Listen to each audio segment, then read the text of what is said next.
Oke, salam sejahtera kepada tuan-tuan dan puan-puan. Terima kasih juga yang sudah bersama di channel ini. Dan bagi mereka yang belum subscribe channel ini, sila subscribe dan like dan komen, share supaya Anda tidak akan ketinggalan info-info menarik yang ada di channel ini. Berita hari ini saya mau kongsikan kepada Anda. Berita mengejutkan hari ini, malam ini, daripada Sinar Harian, video kerajaan berkepala besar, bukan kerajaan perpaduan, Abdul Hadi. Shalom. Presiden PAS Tan Sri Abdul Hadi Awang mendakwa kerajaan yang terbentuk ketika ini berkepala besar, bukannya kerajaan perpaduan. Menurut siantaran di Facebooknya pada Selasa, Abdul Hadi berkata konsep sebenar kerajaan perpaduan adalah tiada pembangkang atau pembangkang terlalu kecil dan tidak bermaya. Jika kepalanya terlalu besar, lebih besar daripada jasadnya, maka kemungkinan jatuhnya itu lebih mudah, katanya dalam catatan di ruangan Mindah Presiden. Menjelaskan lebih terperinci mengenai konsep perpaduan, beliau yang juga ahli parlimen Merang berkata konsep perpaduan adalah bersatu atas titik persamaan sahaja dan bertasamuh, bertoleransi dalam perbezaan dan kelainan yang meningkatkan mengikut garisan sempadannya. Menurut Abdul Hadi lagi, sekiranya ciri-ciri berkenaan tiada, maka ia tidak dinamakan sebagai perpaduan. Maka malah katanya Islam menolak daripada bersatu dan bekerja sama dengan kumpulan haram.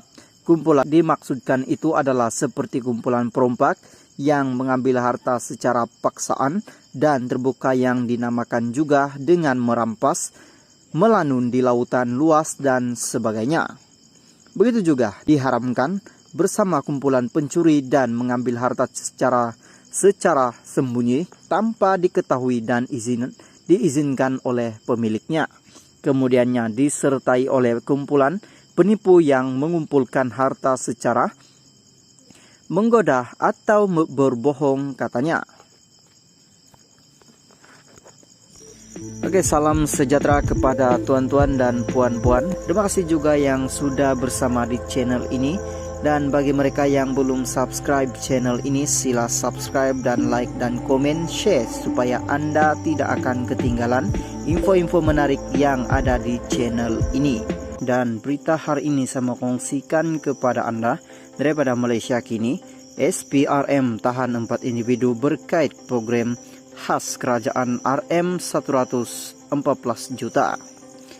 4 individu yang berjawatan tinggi di syarikat swasta termasuk pengarah urusan dan pengurusan besar ditahan Suruhanjaya Pencegah Rasuah Malaysia SPRM semalam bagi membantu siasatan berhubung kegiatan rasuah berkaitan satu program khas kerajaan bernilai RM 114 juta. Menurut sumber SPRM, kesemua lelaki yang berumur dalam lingkungan 38 dan 65 tahun itu ditahan di Ibu Pejabat SPRM di Putrajaya petang semalam ketika hadir memberi keterangan.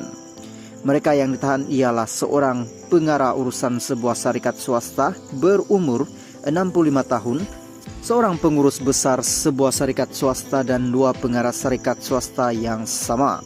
Proyek tersebut merupakan proyek membina dan menaik taraf jalan di selatan tanah air, kata sumber SPRM itu.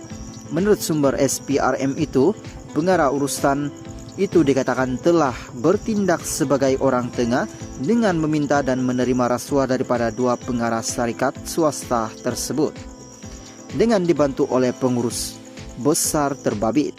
Sumber itu menyatakan bahwa orang tengah itu disaki telah meminta sebanyak 3 sehingga 5% daripada jumlah proyek sebagai balasan membantu syarikat swasta terbabit mendapatkan proyek-proyek di bawah program khas kerajaan itu. 4 individu itu kini direman selama 6 hari bermula hari ini bagi membantu siasatan setelah Majerit Zulaika membenarkan permohonan yang dibuat SPRM di Mahkamah Majerit Putrajaya di sini hari ini. Pengarah kanan bahagian operasi khas SPRM Datu Tang Kang Sai ketika dihubungi mengesahkan penahanan keempat individu tersebut bagi membantu siasatan di bawah Section 16E Akta SPRM 2009. Salam sejahtera kepada seluruh warga Malaysia. Terima kasih masih berada di channel ini. Bagi mereka yang baru bergabung di channel ini, silakan subscribe, like, komen, share supaya Anda tidak akan ketinggalan info-info yang saya akan sampaikan di channel ini. Berita hari ini saya mau kongsikan kepada Anda daripada Sinar Harian. Bung Mokhtar digugurkan, Datuk Salhimi dilantik TKM. Kota Kinabalu dikemas kini Datuk Seri Bong Mokhtar Radin sah digugurkan daripada Kabinet Kerajaan Sabah apabila Ahli Dewan Undangan Negeri Adun Tanjung Keramat Datuk Salhimi Yaya dilantik sebagai Timbalan Ketua Menteri merangkap Menteri Kerja Raya Sabah. Bong Mokhtar sebelum ini memegang portofolio Timbalan Ketua Menteri Sabah dan Menteri Kerja Raya telah digugurkan dalam rombongan kabinet yang baharu. Datuk Seri Ajiji Nur kekal sebagai Ketua Menteri Sabah, namun portofolio beliau sebagai Menteri Kewangan kini dipegang oleh Datuk Seri Masidi yang sebelum ini memegang jawatan sebagai Menteri Kerajaan, Tempatan dan Perumahan. Menteri yang diterajui Masidi itu pula kini dipegang oleh Datuk Seri Dr. Gun Salam yang juga Timbalan Ketua Menteri 2, manakala Timbalan Ketua Menteri 1 merangkap Menteri Pertanian dan Perikanan kekal dipegang oleh Datuk Seri Dr. Jeffrey Ketingan. Sementara itu, Menteri Tugas-Tugas Khas dan Penyelarasan Datuk Muhammad Arif kini memegang portofolio Sains, Teknologi dan Inovasi menggantikan Adun Kerambunai Datu Yaakob Khan. Adun Sugut Datu James dilantik sebagai Menteri Pembangunan Masyarakat dan Kesejahteraan Rakyat dan Adun Api-Api dari Pakatan Harapan PH Datu Christina Liu Menteri Pelancongan, Kebudayaan dan Alam Sekitar bagi menggantikan Adun Sukau Datu Jeffrey Arifin.